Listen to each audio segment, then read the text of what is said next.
Guys, batiin ko nga po ulit yung mga sumusuporta sa video ko lagi. Tsaka kay Ate Bit po, shout out po sa iyo. Salamat po lagi sa star nyo na binibigay. Malaking tulong po siya. Tapos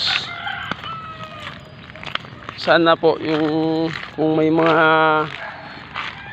ano po dyan, mababait at mga magagandang may puso na ano, baka naman po pa-help naman po sa star. Baka lang naman po kung medyo payag naman po kayo, okay lang naman po sa mga hindi nagsisim ng star. Wala naman po tayo magagawa doon at kanya-kanya po tayo desisyon.